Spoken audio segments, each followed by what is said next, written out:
L'altra cosa che c'è da dire è che quando si discute di storia, no, si tende a dare giudizi su fatti di cui sappiamo già come vanno a finire, no? Quindi siamo un po' avvantaggiati, quindi e tante volte, sì, col senno di poi che dovrebbe insegnare, ma visto come vanno le cose mi sa che non insegna niente a nessuno la storia.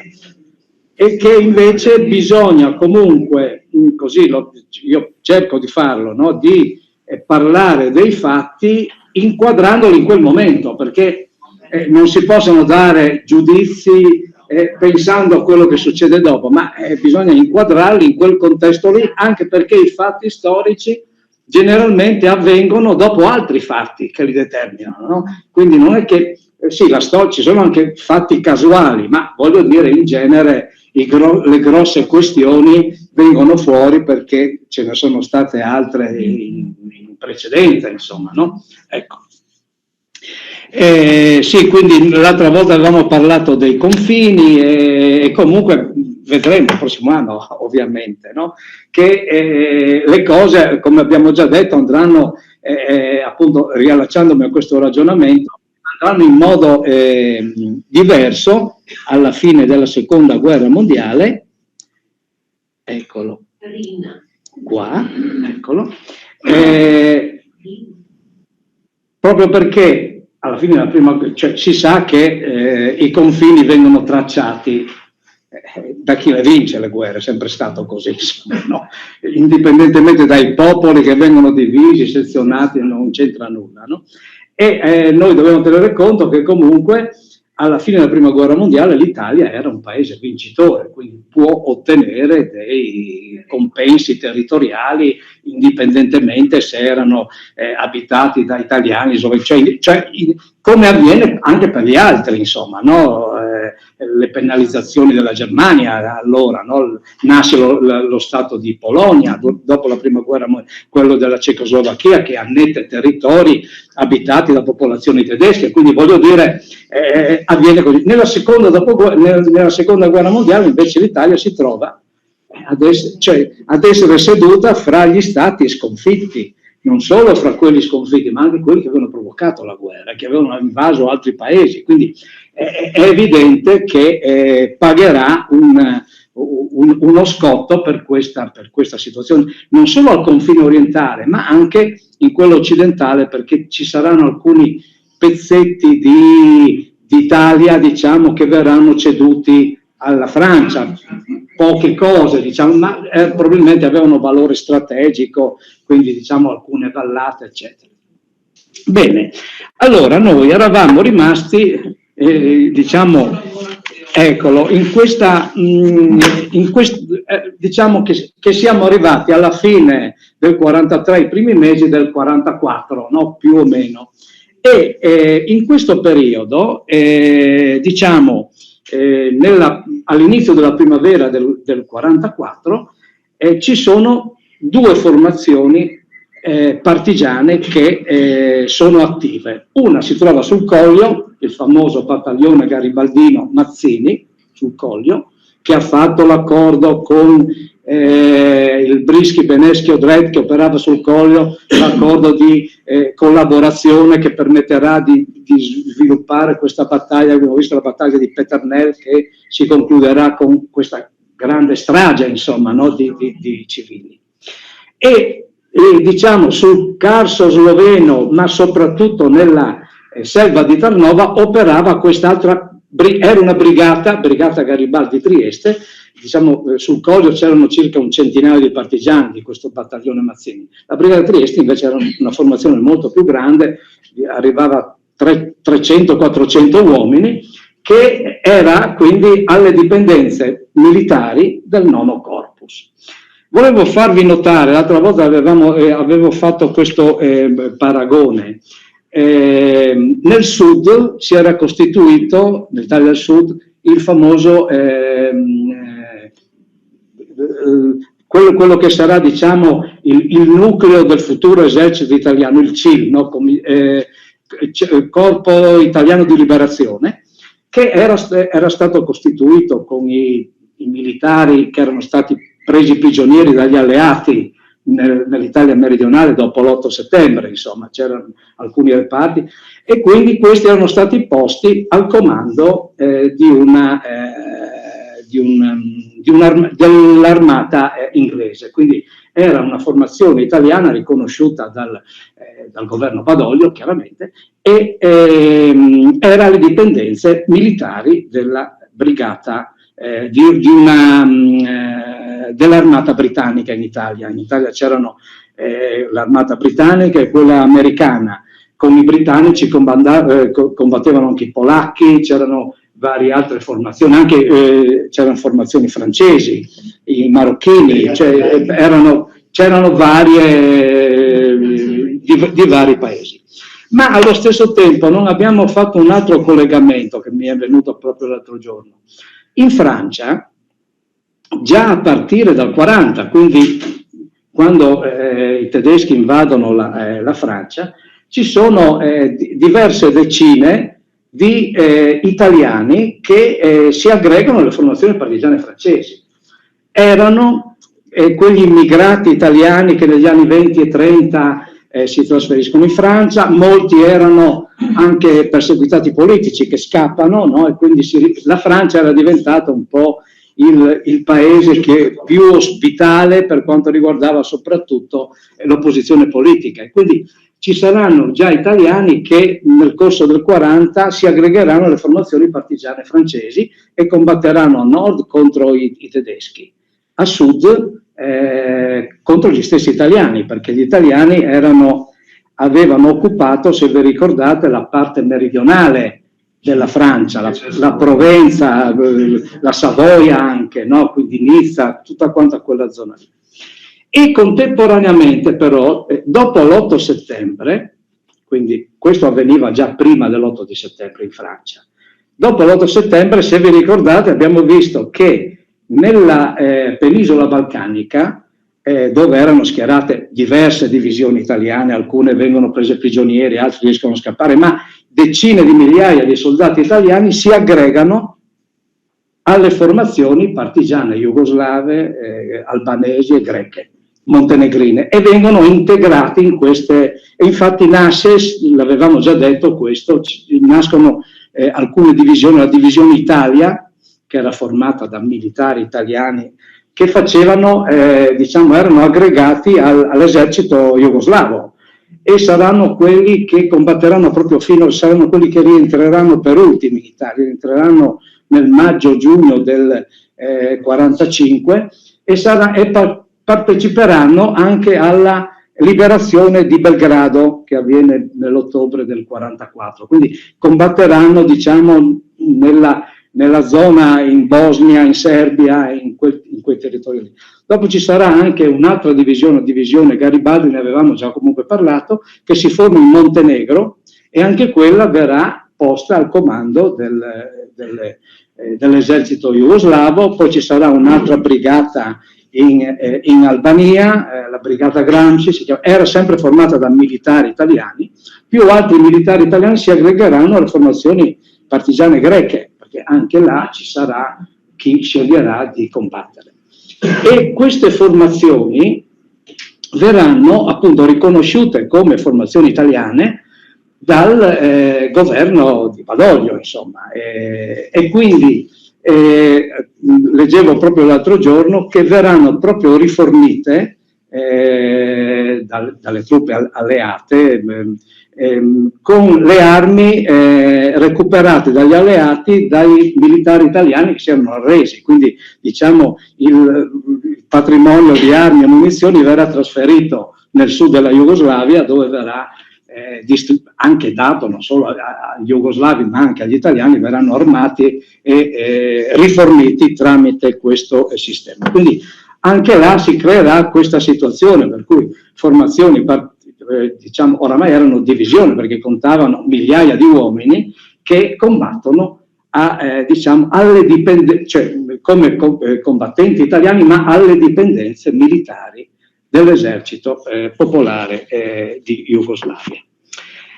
Quindi teniamo conto appunto che parlando di questo nostro territorio, sì, c'erano formazioni partigiane qui, ma c'erano anche al sud il nucleo di quello che sarà il nuovo esercito italiano, e in altri paesi, soprattutto nella penisola balcanica e in Francia, ci saranno anche combattenti italiani che combattono contro gli eserciti ormai nazisti, perché fascisti ormai gli italiani l'esercito italiano ormai non c'era più.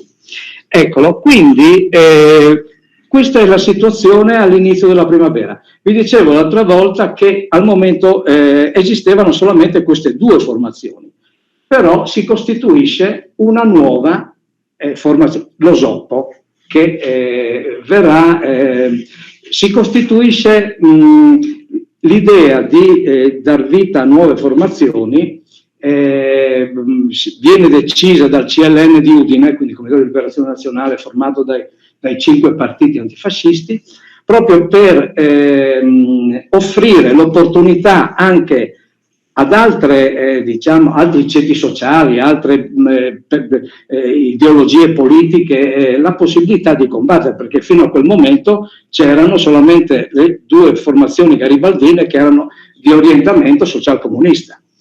Quindi nel Tempio Ossario, perché anche il Tempio Ossario a Udine, avete presente dov'è, era diventato un po' il luogo in cui si incontravano clandestinamente questi esponenti del CLN. Viene deciso di costituire una formazione diversa da quelle che già stavano combattendo.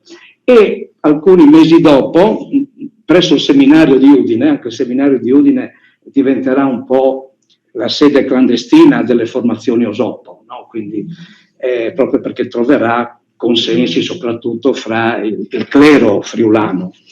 E qui avviene nel febbraio, c'è questo accordo che viene siglato fra il Partito della Democrazia Cristiana e il Partito d'Azione.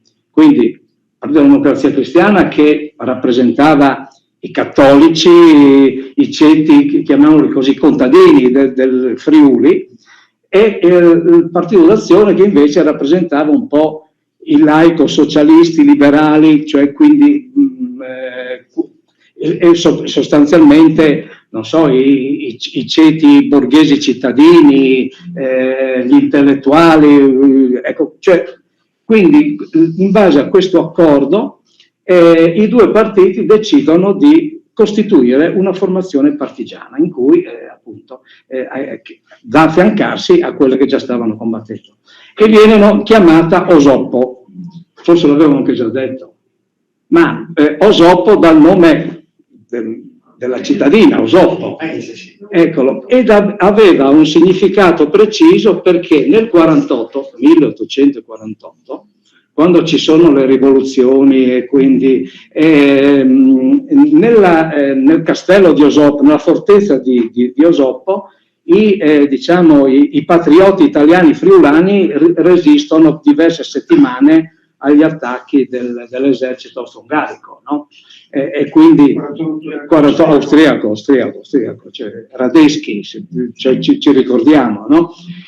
E quindi volendo sottolineare in questo modo la continuità fra la lotta risorgimentale con diciamo la cacciata dei tedeschi dall'Italia, ed un po' era anche un po' la finalità della ragione per cui i reparti garibaldini, cioè Garibaldi viene scelto anche per questa ragione, no? A parte che era stato già scelto durante la guerra di Spagna, eccetera, ma le prime formazioni partigiane garibaldine porteranno proprio nomi di esponenti del Risorgimento, per cui Mazzini, Manin, Mameli, quindi poi dopo, diciamo, col proseguo della lotta verranno i vari reparti che si formeranno, verranno intitolati ai caduti, ai comandanti caduti, a quelli che si erano dimostrati meritevoli di questo.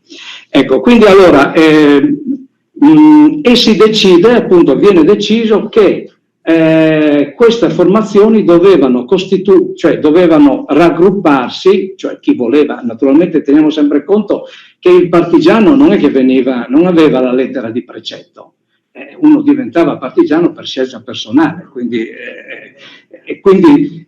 si decide che il nucleo di questa formazione, questa nuova formazione, lo Soppo, doveva essere nelle prealpi carniche. Allora, dopo vi faccio vedere anche una mappetta per collocarla. Zona nella Val d'Arzino, Vito d'Asio, quella zona lì che si prestava alla lotta partigiana perché è una zona montagnosa, insomma, che permetteva. E quindi lì dove si forma il primo nucleo dello Soppo, e poi dopo, man mano che si formavano i reparti, venivano trasferiti parte in Carnia e parte nelle Prealpi Giulie. Cioè, la Carnia e le Prealpi Giulie erano le uniche zone in cui si poteva combattere, non c'erano altre, era tutta pianura, il resto era impossibile dar vita a formazioni partigiane in pianura. E quindi da lì si dirama questa nuova formazione partigiana andrà a occupare i territori montani della Carnia delle Prealpi Giulie. Lì vicino, diciamo, la zona scelta dallo Soppo fa parte delle Prealpi Carniche più orientali. Siamo in provincia di Pordenone, eccolo, l'Alto Pordenonese, no? Invece, nella parte più orientale della provincia, sempre di Pordenone, sempre delle Prealpi Carniche, si radunano diciamo, alcuni comandanti garibaldini, quelli che, non so se ve lo ricordate, ma alla fine dell'autunno ci sono questi grandi rastrellamenti tedeschi che spazzano via tutte le formazioni partigiane, e diciamo quei reparti garibaldini che erano nella zona delle valli del Tore, del Natisone, quella zona lì, di lì se ne devono andare e si trasferiscono sul Monte Ciaurlec, che è, diciamo, provincia di Pordenone, vicino a Clausetto. Ve lo faccio vedere sulla mappetta. Quindi in pratica si trovano due nuclei, anche lì si trovano praticamente a operare, diciamo, a stretto contatto sia il nucleo usovano che anche un altro nucleo garibaldino. Quindi da quelle zone lì poi dopo sia gli uni che gli altri invieranno i reparti nelle varie zone dove era possibile combattere. Infatti magari farò vedere una prossima volta una mappetta in cui si vedono disegnati i reparti osovani e garibaldini, che sono tutti mescolati, insomma, perché erano distribuiti tutti sullo stesso territorio. A questo, per risolvere un'altra questione, fino a questo momento le formazioni osovane, come avevamo già detto, si distinguevano appunto per il fazzoletto verde e per il cappello di alpino, e erano fino a questo momento, diciamo, formate da due componenti, cioè da due partiti, Democrazia Cristiana e Partito d'Azione. Però il fatto che si trovino a dover operare assieme ad altre formazioni di orientamento diverso, cioè non c'era solamente qui il problema di come ci rapportiamo con le formazioni slovene, ma anche fra le formazioni italiane c'era bisogno di trovarsi assieme e decidere che cosa fare, come combattere. Quindi ci saranno diciamo degli incontri e anche lì ci saranno, non sarà sempre facile, perché gli orientamenti politici erano diversi, le prospettive erano diverse, le forme di lotta erano, quindi diciamo non sarà sempre facile, anche se il CLN, quindi quello che dirigeva la lotta di liberazione, formato da 5 partiti, insisteva per mettere assieme i reparti, quindi aggregarli sotto unici comandi, perché l'unità del comando significava essere più forti, essere più combattivi. E infatti sarà la prima crisi che si registrerà una forte crisi nella formazione Osoppo, proprio anche a causa dei rapporti con le formazioni garibaldine, perché all'interno dello Soppo c'era una componente, soprattutto quella di giustizia e libertà, che era favorevole a trovare degli accordi.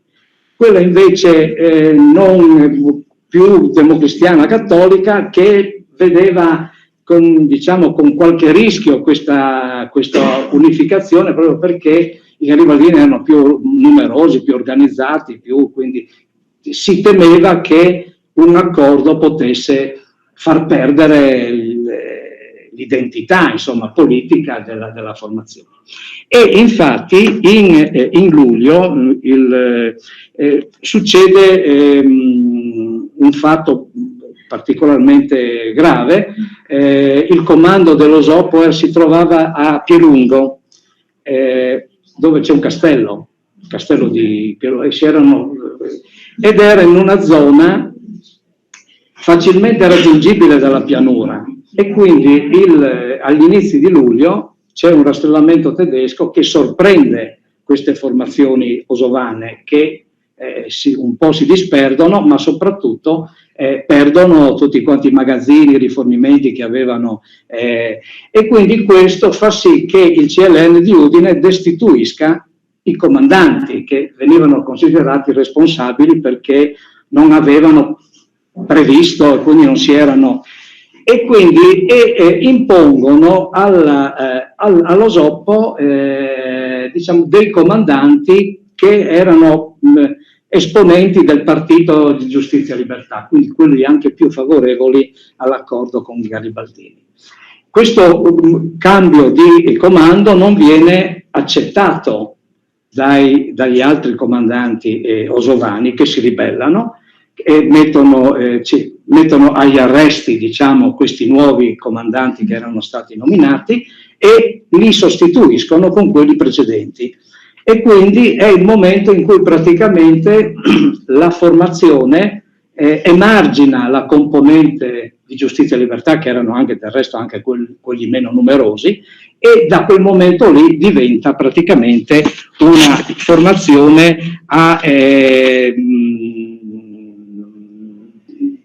in larga parte espressione della componente cattolica, insomma, che infatti i nuclei forti erano, molti dei dirigenti erano i preti, che avevano dato la disponibilità, che quindi era il movimento. In pratica lo Soppo diventa sostanzialmente una formazione di orientamento cattolico, no? Eccolo, quindi che si troverà a confrontarsi con le formazioni garibaldine, che avevano un orientamento completamente diverso. Sì. Del nord Italia c'era questa diatriba ai vari componenti del CNL, visto che o erano soltanto prescivo di questa zona? Questo antagonismo tra le sue parti. Un po' dappertutto c'era questa rivalità, no? Per cui ciascuna formazione aveva, gli obiettivi erano uguali per tutti, si doveva cacciare i tedeschi e sconfiggere i fascisti, però le prospettive di dopo erano un po' diverse, e anche forse le modalità della lotta, chi la intendeva fino all'ultimo colpo, e chi invece cercava di dire stiamo attenti che magari si possono provocare le reazioni, i rastrellamenti, eccetera. Qui però diciamo che in tutta Italia, in tutta l'Italia centro-settentrionale, ci saranno momenti di tensione fra le varie formazioni, anche se poi dopo magari anche lo vedremo, anche qua da noi si arriverà proprio all'unificazione delle varie formazioni, e soprattutto quando verranno costituite le zone libere. Quindi, quando le formazioni partigiane riusciranno a liberare territori un po' più grandi, ecco che lì verranno costituite le zone libere, e ci saranno entrambe le formazioni qui da noi, ma da altre parti anche più tipi di formazioni, per cui soprattutto anche in Piemonte, in genere le formazioni erano espressioni dei partiti politici che le avevano organizzate, ma in certe parti, soprattutto in Piemonte, dove, se vi ricordate, alcune formazioni militari avevano costituito dei gruppi, erano formazioni, venivano chiamate autonome, nel senso che non aderivano a nessun partito politico, no? E quindi forse non erano talvolta neanche rappresentati a livello di CLN, proprio perché il CLN era formato dai 5 partiti, no? Quindi ci saranno anche momenti, diciamo, di tensione fra queste formazioni, che comunque si risolveranno nella lotta in pratica, insomma, no? Quindi si troverà comunque un accordo, anche se da certe parti saranno anche dei morti, insomma, qualcuno, ci saranno anche degli scontri. Volevo farvi vedere, allora, in pratica i territori in cui si poteva dar vita a formazioni partigiane erano quelli montani, no? del Friuli settentrionale. Qui da noi, come vedete, territori in cui si potesse combattere non ce n'erano. Ecco perché le formazioni garibaldine si costituiscono qui sul Collio, no? Questo territorio fra Isonzo, oggi diciamo completamente in Slovenia, era un territorio sloveno, e quindi quelli che salivano in montagna dall'Alto Isontino andavano sul Collio, mentre quelli che salivano da Monfalcone, dalla Bassa Friulana, dovevano salire sul Carso sloveno, e quindi in questa zona, e tutte queste due zone, Collio e Carso e Selva di Tarnova, erano già, erano già occupate, chiamiamolo così, dalle formazioni partigiane slovene, e quindi era chiaro che lì si doveva trovare un accordo con queste formazioni, anche perché dobbiamo tenere conto che questi uomini dovevano anche essere mantenuti, cioè dovevano mangiare, vestirsi, quindi ci voleva una struttura di intendenza capace di mantenere tutte queste formazioni, e queste formazioni che operavano, soprattutto quelle che operavano sul Carso e diciamo nella Selva di Tarnova, in buona parte per i rifornimenti doveva rivolgersi, accedere al nono corpus, perché erano quelli che garantivano. Un po' diversa era la storia sul Collio, perché dal Collio si arrivava facilmente in pianura, quindi c'era un servizio di intendenza abbastanza efficiente che permetteva dalla pianura di far salire sul Collio. Vedremo che anche nel Monfalconese, nella Bassa Friulana, ci sarà questo grande servizio di intendenza, l'intendenza Montes, che garantirà notevoli rifornimenti alle formazioni partigiane, addirittura nel corso del 1944 riuscirà a portare rifornimenti addirittura al nord, cioè quindi in Carnia, dove si era costituita la zona libera della Carnia.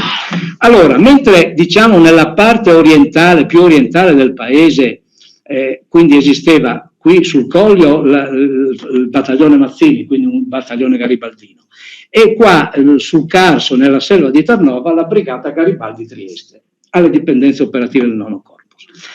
Le formazioni Osoppo si costituiscono in questa zona, queste sono le prearmi, in questa zona qui, praticamente a sud, cioè in questo angolo del tagliamento, come vedete il tagliamento scorre in questo modo, ecco, in questo angolo praticamente si formano i primi nuclei dell'Osoppo, e poi da lì, diciamo, vengono distribuiti su tutto il territorio. E invece diciamo il nucleo originario anche di tante altre formazioni garibaldine si costituisce a fianco, praticamente qui, in questa zona. Quindi diciamo che le prealpi carniche sono quelle in cui si formano diverse formazioni che poi dopo vengono, e anche diciamo da questa zona arriveranno le formazioni partigiane osovane nelle prealpi Giulie, quindi non solo in Carnia ma anche nelle prealpi Giulie. Questo è il Collio, quindi questo è il Carso e la Selva di Tarnova, e qui infatti in questa zona qui si formano i reparti dell'Osoppo, e qui a fianco quelli della Garibaldi. Quindi E poi dopo, naturalmente, la zona partigiana sarà sostanzialmente quella che dalla Valcellina arriverà fino alle Alpi Carniche, dove si costituirà la zona libera della Carnia e dell'Alto Friuli, perché la zona libera praticamente era tutta questa vasta zona, e poi in questa zona qui in cui si costituirà un'altra zona libera, la zona libera del Friuli orientale. Quindi ci saranno, nel corso del 1944, vedremo due zone libere. Il supporto degli alleati a queste Eccolo. In questo contesto, siamo quindi nella primavera del 1944, dobbiamo pensare che marzo-aprile, non ricordo bene la data, ci sono i bandi militari che vengono fatti sia dalla Repubblica Sociale che dal Supremo Commissario Rainer in queste terre. Quindi c'è il richiamo alle armi dei giovani, e questo sarà il momento per molti per fare la scelta. Cioè molti decideranno di non andare militari, né con la Repubblica Sociale né con i tedeschi. E quindi molti faranno la scelta della montagna, quindi ci sarà all'inizio della primavera un forte afflusso di giovani che vanno alle formazioni partigiane. Questo non solo da noi, ma in tutta Italia, infatti ci sarà un grande, notevole aumento delle formazioni partigiane. E qui da noi, ritorno al Collio, dove c'era questo battaglione Mazzini, e sul Collio arriva la prima missione militare alleata. Ci saranno varie missioni militari alleate in Friuli, alcune inglesi, alcune americane e alcune anche italiane. Le prime arriveranno attraverso la Jugoslavia, cioè attraverso il Nono Corpus, praticamente venivano paracadutati nelle zone libere del Nono Corpus, e quindi gli sloveni li accompagnavano sul Collio oppure in altre zone. Erano in genere organizzati dai servizi segreti e avevano molteplici funzioni queste missioni alleate. Innanzitutto arrivavano sempre con il radiotelegrafista, per cui attraverso le radio erano collegati con i comandi del Sud Italia, generalmente erano a Caserta, questi qui delle missioni alleate, e tramite le radio cominciano ad arrivare appunto i primi lanci alle formazioni partigiane, quindi era uno strumento indispensabile. Naturalmente avevano anche funzioni di controllo, dovevano capire insomma che cos'erano queste formazioni, che cosa volevano, magari anche orientarle, no? A seconda degli orientamenti. Gli inglesi erano molto favorevoli alla monarchia, quindi portavano anche loro, diciamo, la loro convinzione politica, insomma, no? E naturalmente poi dopo venivano inviati anche i sabotatori, cioè quegli esperti in esplosivi, perché una delle funzioni delle formazioni partigiane era quello di sabotare le vie di comunicazione, quindi far saltare ponti, linee ferroviarie, eccetera. E sul Collio arriva, ecco, questo è il Collio. Siamo in questa zona qui, questi paesini che voi vedete segnati sono paesi in cui ci sono stati dei fatti importanti. Per esempio, se vi ricordate, Imegna sul Collio c'è l'accordo che avviene, a Nebola sono i luoghi in cui si formano le Peternel e dove c'è l'eccidio, cioè avvengono tutti quanti questi fatti importanti. Abbiamo detto che proprio in primavera c'è questo grande afflusso di giovani alle formazioni partigiane, tanto che sul Collio prima c'era un solo battaglione, Mazzini, dopo se ne formano altri, Manara, Mameli, Manin, per cui praticamente diciamo i primi di giugno ci sono oltre 400-500 partigiani sul Coglio, e quindi ecco che cosa succede? Che questi 4 battaglioni vengono raggruppati in una formazione più grande, quindi la brigata. Nasce la brigata Garibaldi-Natisone, cioè queste 4 formazioni vengono unificate sotto un unico comando e nasce questa brigata. Vi avevo già detto l'altra volta che il nome originario doveva essere Isonzo, Brigata Garibaldi Isonzo, ma siccome c'era un'altra formazione slovena che si chiamava Isonzo Brigada, Socia Brigada, Soski Brigada, o Soska Brigada. Quindi c'era già una formazione che si chiamava Isonzo, che poi dopo il nome Isonzo poteva essere interpretato politicamente, nel senso che si voleva intendere che si voleva avere tutta la valle del... quindi per non, si arriva all'accordo per cui viene chiamato Natisone. Garibaldi è una brigata, e siccome sono in troppi sul Coglio, cioè non c'è più lo spazio per sostenere tutti, una buona parte della brigata, 3 battaglioni su 4, viene trasferita nelle Prealpi orientali, qui, e si trasferisce, come se vi ricordate, inizialmente il battaglione Garibaldi è costretto praticamente se ne deve andare di lì perché gli sloveni dicono qui non si possono, non ci può, e si era trasferito a Montefosca qua, ecco, se vi ricordate.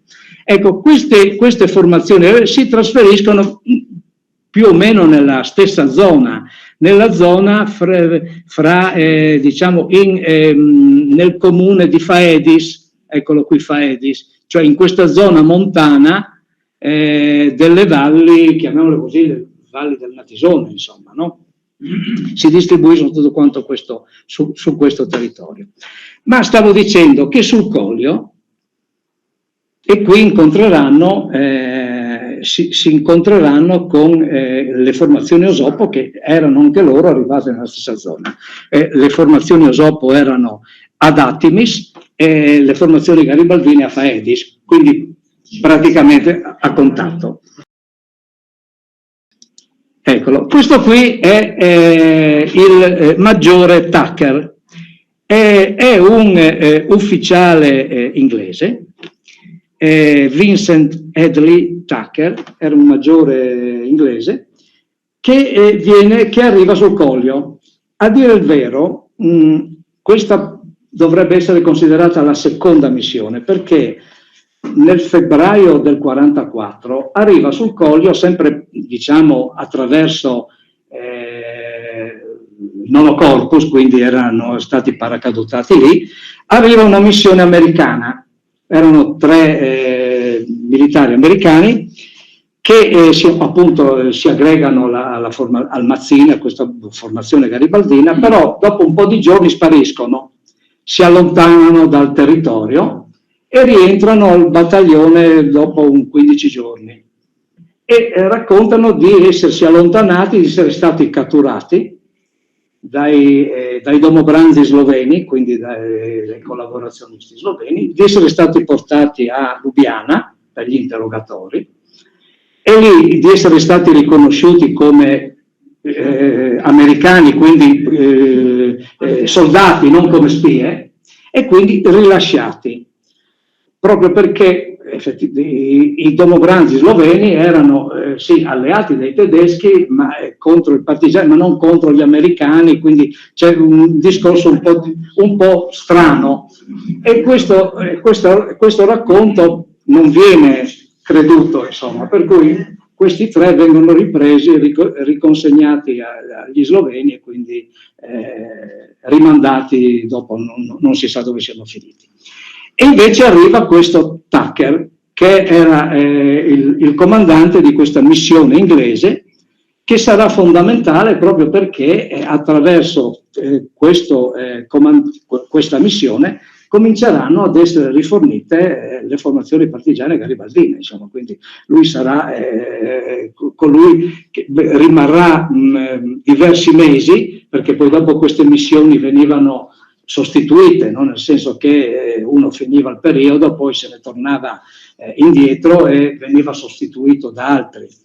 Tra parentesi, questo avveniva sempre attraverso le formazioni slovene, perché nei territori liberati avevano attrezzato anche questi campi di atterraggio, queste piste improvvisate, per cui c'era la possibilità anche di far atterrare aerei per i rifornimenti, e quindi verranno utilizzati soprattutto per trasferire i feriti.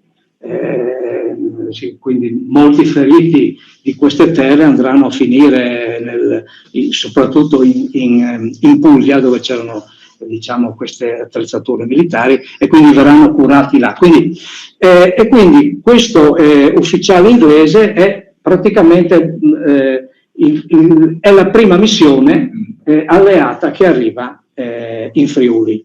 Dopo, successivamente, quando ci saranno le zone libere, le missioni alleate arriveranno direttamente via aerea, quindi verranno paracadutate laddove era possibile farlo, per cui dove era possibile anche recuperare questi uomini.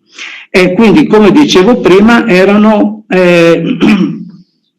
in genere diciamo, erano militari dei servizi segreti, quindi era quello un po' il...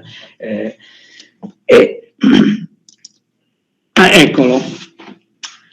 Come vi dicevo, il trasferimento dell'Osoppo di una brigata osovana nelle Prealpi Giulie, nella zona di Artemis, e il trasferimento di una brigata garibaldina nella zona di Faedis mette in contatto le due formazioni, e anche qui comincia c'è la necessità di collaborare assieme. Teniamo conto che queste formazioni operavano a pochi chilometri da Udine, quindi diciamo la zona Nimis, Artemis, Faedis si trova quasi diciamo allo sbocco della montagna in pianura, e quindi c'è diciamo questo ci sono questi incontri che avvengono fra le due formazioni. Anche qui ci sono inizialmente le prime difficoltà, perché non ci si trovava d'accordo. Il CLN di Udine insisteva per unire le formazioni, anche l'inglese, quindi la missione inglese, spingeva per quella formazione, per andare a unificare le formazioni. Nel frattempo diciamo, i reparti garibaldini aumentano ulteriormente di numero. Avevamo detto prima c'era una brigata, se ne forma un'altra, le due brigate danno vita a una divisione, quindi a un reparto ancora maggiore. Stiamo parlando che diciamo all'inizio dell'estate circa 1200 uomini organizzati in quel.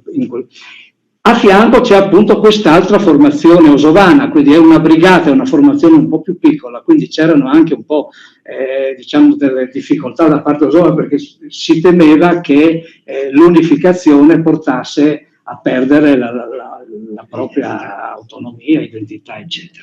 Però dopo una serie di discussioni si arriva nell'agosto del 44. Nell'agosto del 44 si arriva alla fusione dei due comandi, per cui nasce, eccolo, la prima divisione Garibaldi-Osoppo. Quindi diciamo c'è l'unificazione delle due formazioni.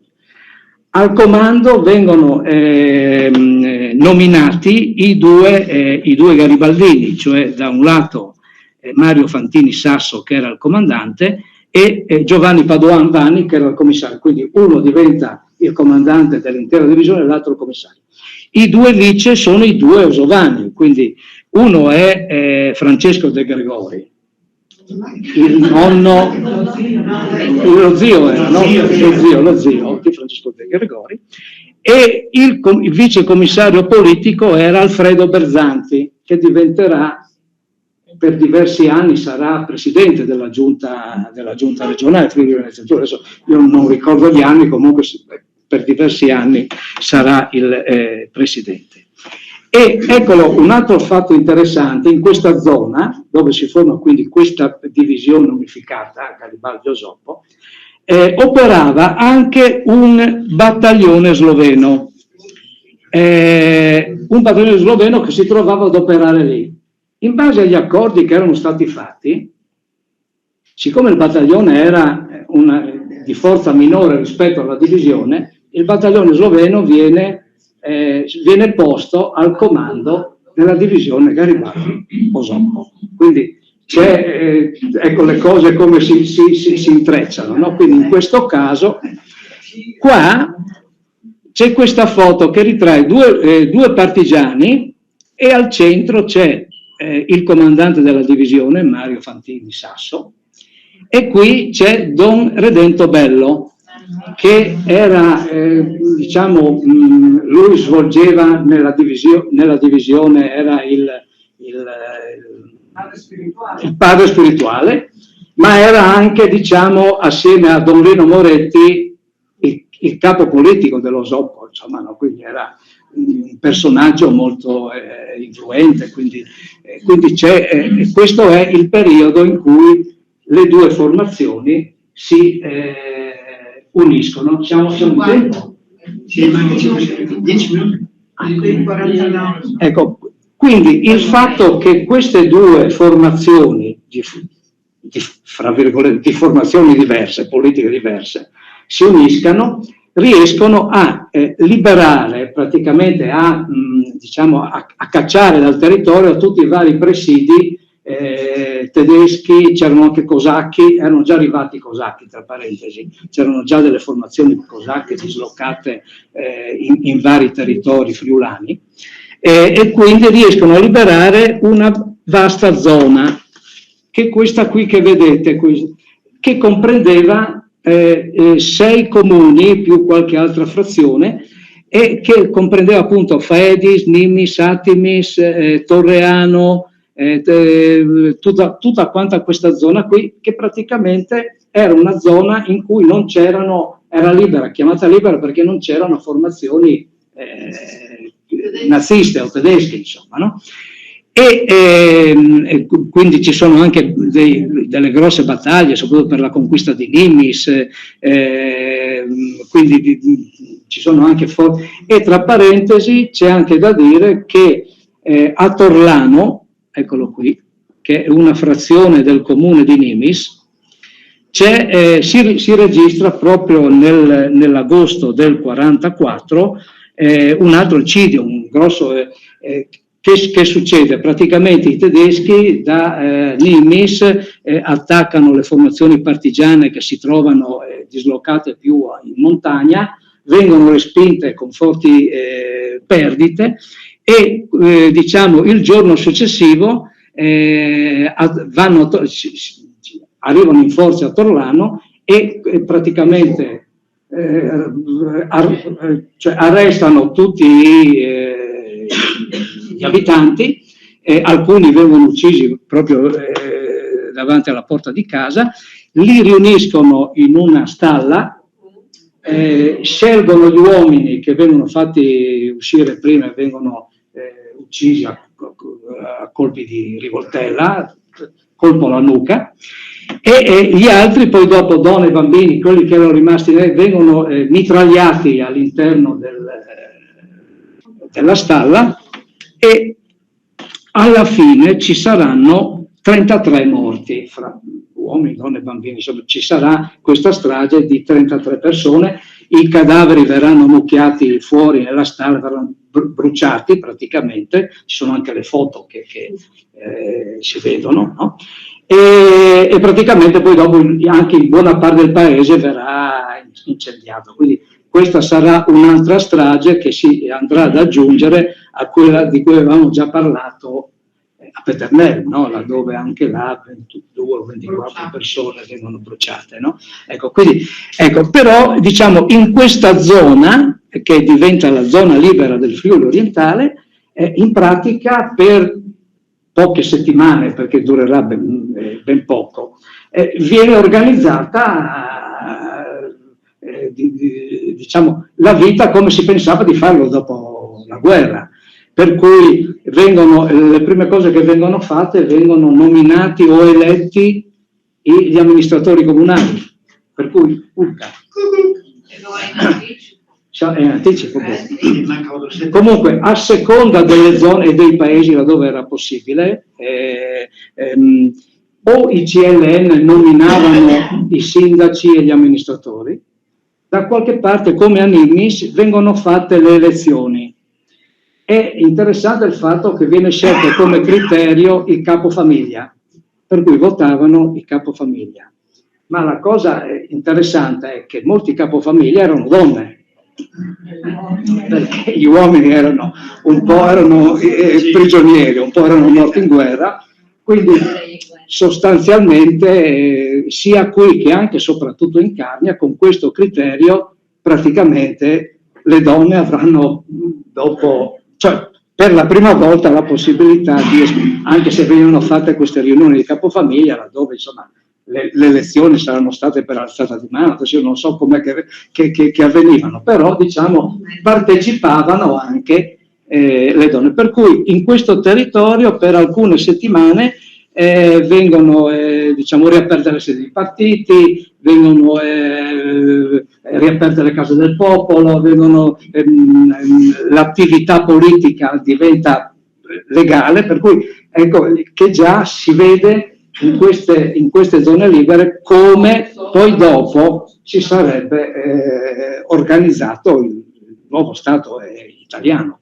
E quindi questo avviene proprio anche perché queste due formazioni trovano un accordo per collaborare assieme. Non durerà neanche questo molto a lungo, ma comunque diciamo permetterà in questo momento di dar vita sia qui che anche con altre formazioni in Carnia alla zona, addirittura quella sarà la Repubblica Partigiana, perché riusciranno anche a nominare un governo che governava un po' per tutto il territorio, anche se anche lì diciamo, la vita di questi organismi sarà molto breve, perché ci saranno alla fine, all'inizio dell'autunno, i grandi rastrellamenti che porteranno diciamo, alla distruzione di buona parte delle formazioni partigiane. Ecco.